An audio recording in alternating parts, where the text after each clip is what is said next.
இந்து மதத்தில் வந்து அசைவம் சாப்பிட்றதுக்கு நிறைய கட்டுப்பாடுகள் இருக்கு. உங்கள் மதத்தில் எதுவும் இல்லையே, ஏன் அப்படி? என்ன கட்டுப்பாடு? எதுக்கு அசைவம் சாப்பிட்றதுக்கு நிறைய கட்டுப்பாடுகள் இருக்கு. சரி. அப்போ இந்து மதத்தில் வந்து அசைவம் சாப்பிடுவது சம்பந்தமாக நிறைய கட்டுப்பாடுகள் இருக்கிறது. உங்கள்கிட்ட இருக்கான்னு கேட்குறாங்க.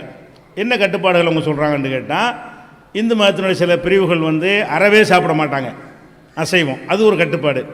சில பிரிவினர் வந்து சில பொருள்களை சாப்பிட மாட்டார்கள், சில பொருளை சாப்பிடுவாங்க, அது ஒரு கட்டுப்பாடு. சில பிரிவினர் என்ன செய்வாங்கன்னா, சில நாட்களில் விரத நாட்கள் இந்த மாதிரியான சில நாட்களில் அசைவம் சாப்பிடக்கூடாது, மற்ற நாட்களில் அசைவம் சாப்பிட்டுக்கலாம் அப்படிங்கிற மாதிரி இந்த விரதம்னு சொல்லி விரதம் இருக்கக்கூடிய நாட்களில் அது மாதிரி கட்டுப்பாடு வைத்து இப்படியெல்லாம் இருக்கிறது. இப்படி இஸ்லாத்தில் ஏதாவது கட்டுப்பாடு இருக்கிறதா? இந்த மாதிரி உணவு விஷயத்துக்கு அசைவம் சாப்பிடுவதற்கு கட்டுப்பாடு இருக்கான்னு கேட்குறாங்க. அப்படி கட்டுப்பாடு கிடையாது. எங்களுடைய இஸ்லாத்தில் உள்ள கட்டுப்பாடு எல்லாம் என்னென்னு கேட்டால், நோன்பு என்கிற ஒரே கட்டுப்பாடு தான். நோன்பு என்றால் என்ன? வருடத்தில் ஒரு மாதம் வைகறை பொழுதில் இருந்து சூரியன் மறைகிற வரைக்கும் கிட்டத்தட்ட நம்ம நாட்டுக்கு எடுத்திங்கன்னா 13 மணி நேரம் வரும். நம்ம தமிழ்நாட்டு சூழ்நிலைக்கு வந்து 13 மணி நேரம் வரும். சில பகுதிகளுக்கு 10 மணி நேரம், 14 மணி நேரம், 15 மணி நேரம்லாம் வரும் உலகத்தினுடைய பல பகுதிகளில். அப்போ வைகறை கிழக்கு வெளுத்ததிலிருந்து சூரியன் மறையும் வரை, இந்த உதாரணமாக 4 மணிக்கிலேருந்து சாயந்தரம் 6 மணி 6:15 வரைக்கும் வரும். வேறு குறைய காலத்துக்கு தகுந்த மாதிரி மாறி வரும். இப்படி ஒரு 13-14 மணி நேரங்கள் நாங்கள் நோன்பு என்கிற விரதம் இருக்க வேண்டும்.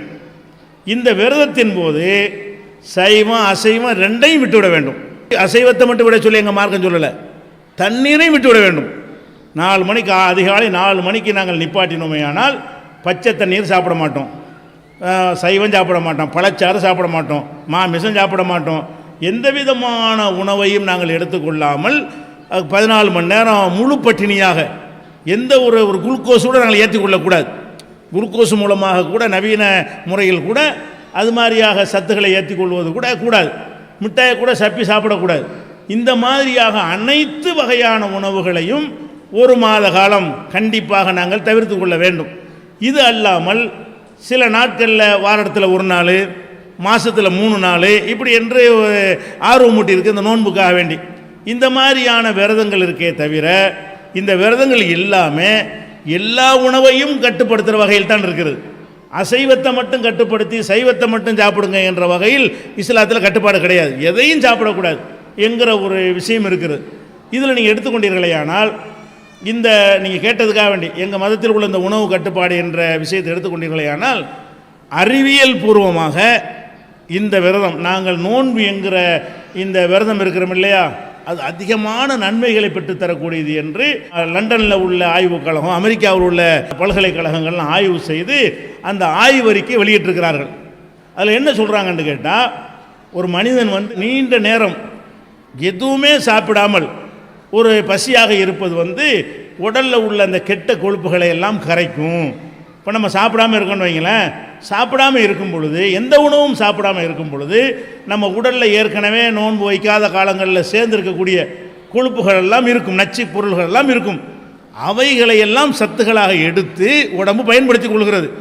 அந்த எக்ஸ்ட்ரா இருந்த அந்த கொழுப்புகளை எல்லாம் பயன்படுத்தி முடித்த பிறகு இன்னும் கொஞ்சம் அதிகமாக நீடிச்சோண்டு வைங்க, நம்ம உடம்புல உள்ள புரோட்டீனை எடுத்து பயன்படுத்த ஆரம்பிச்சிடும். அந்த நிலைக்கு போகாத வகையில் அதை வந்து அடுத்த சாப்பாடு துவங்கிடணும். அதுக்கு ஒரு 12-13 மணி நேரம் ஆகுங்கிறான். விஞ்ஞானம் என்ன சொல்கிறான்னு கேட்டால், நீங்கள் ஒரு தடவை சாப்பிட்டீர்களேயானால் ஒரு 12-13 மணி நேரத்துக்கு வரைக்கும் உடம்புல உள்ள கொழுப்புகளை தேவைக்கு எடுத்துக்கிறோம். எக்ஸ்ட்ரா இருந்த கொழுப்புகளை வந்து உடம்பு எனர்ஜிக்கு பயன்படுத்தி கொள்கிறது. உணவு கிடைக்கல இல்லை, பவர் வேணும்ல.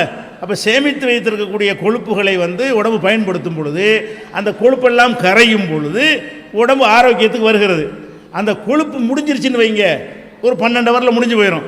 அப்புறம் எதை ஆரம்பிச்சிடும், நம்முடைய உடம்பில் உள்ள புரோட்டீனை எடுக்க ஆரம்பிச்சிடும். அதை எடுத்துச்சின்னு சொன்னால் வாதம், அந்த கோமா, பலவிதமான பாதிப்புகளை மனிதனுக்கு ஏற்படுத்திவிடும். அந்த மாதிரியான ஒரு நீண்ட நேரமாகவும் இருக்க வேண்டும், அது புரோட்டீனை உடம்பு எடுத்துக்கொள்கிற அளவுக்கு போயிடக்கூடாது என்கிற அளவில் முஸ்லீம்களுடைய விரதம் அமைந்திருக்கிற காரணத்தினால் இது ரொம்ப ரொம்ப நல்லது, அறிவுபூர்வமானது என்று சொல்லி இன்றைய விஞ்ஞானிகள் எல்லாம் சொல்கிறார்கள். அதைத்தான் இஸ்லாம் என்ன சொல்லி எல்லாத்தையும் நிப்பாற்ற நல்லதுன்னு சொல்லுகிறது. அந்த ஒரு அடிப்படையில் வந்து விஞ்ஞானத்துக்கும் ஏற்றதாக இருக்கிறது. அந்த ஒரு உங்களுக்கு திருக்குரான் தமிழாக்கம் தருவார்கள். அதில் கூட நோன்பு வைப்பது நல்லதுங்கிற தலைப்பில் ஒரு ஆர்டிகல் இருக்கும். அதில் எந்த விஞ்ஞானி கண்டுபிடிச்சான், எங்கெங்கே ஆய்வு செஞ்சாங்கிற விவரங்கள் எல்லாம் அதில் ரிட்டனாக உங்களுக்கு எழுத்தில் என்ன செஞ்சுருக்கேன், அதில் தரப்பட்டிருக்கும், படிச்சுக்கிறங்க. இந்த கட்டுப்பாடு இருக்கே தவிர அசைவத்தை தவிர்க்கணுங்கிற ஒரு கட்டுப்பாடு எங்களுக்கு கிடையாது.